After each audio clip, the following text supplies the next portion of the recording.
people often talk to me about they want justice. And we interpret justice, I think, as a pound of flesh and retribution and some form of blame and shame and punishment. But when we start to unpack that, I think you touched on some really interesting points about feelings and emotions and needs. People often want apologies, explanations of what went wrong, things to change. So kind of drilling down into those concepts of justice, because it seems like there's a bit of a tension between these two forms of justice. There's the human justice of what we need, and there's the formal justice of what we think we want. And just curious to know your thoughts about justice and how is it served through those two different forums that you work in. Yeah, I completely agree. I completely agree with you. From my experience, the majority of people involved in an employment dispute, especially on the employee side, are not necessarily looking for justice in the sense of what's the right answer from a legal point of view. Yeah. They are looking to feel heard, understood, empathy, and yes, for an apology in some respects. And from the other side of things, sometimes just money as well can be a big driver too.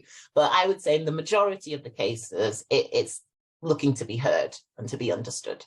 Massively. I think that the issue of money as a form of recompense doesn't come into the equation until quite late, when those concepts of trust and confidence are broken down. But as we get closer to the source of the tension or the dispute or the conflict, oftentimes it is about those emotional and psychological needs and restoring working relationships. So I suppose there's an argument about trying to resolve issues closer to source. And I suppose that's kind of playing through in what you're saying. I just wonder what your thoughts are about how you're seeing that work in PwC and elsewhere to help resolve issues closer to source.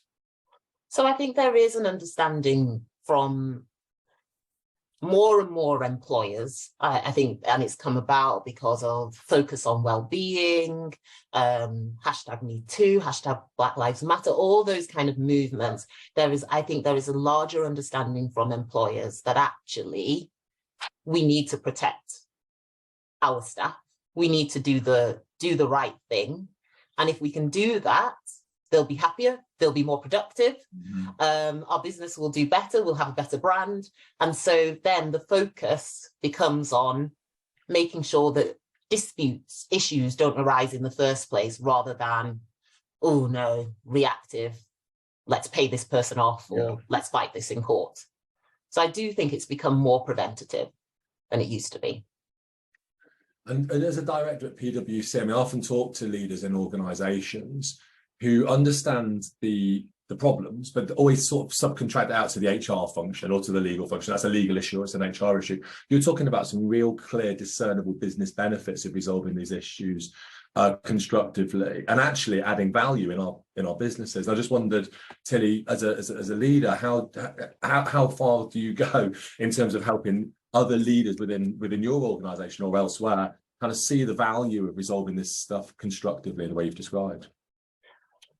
So I do think this is one of the joys of my job nowadays, actually, that I am able to have that conversation with others to say, let's focus on your people managers, on your leaders.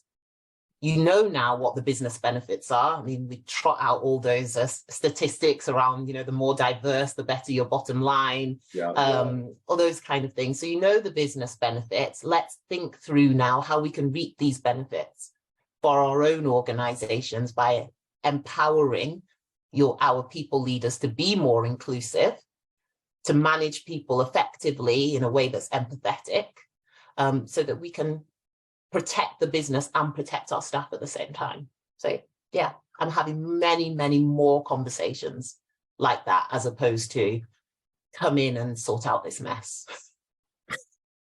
Which is how I think we've often viewed dispute resolution, and often lawyers, barristers and others, you come in at the very end of the process to mop up the pieces of broken systems, broken processes, cultures which sometimes are toxic or becoming toxic.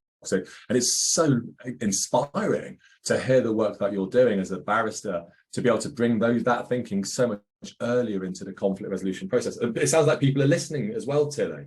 Yeah, they are listening. And I think what's good as well is when you've been a barrister, when you've been to court, you can say, actually, this is what bad looks like.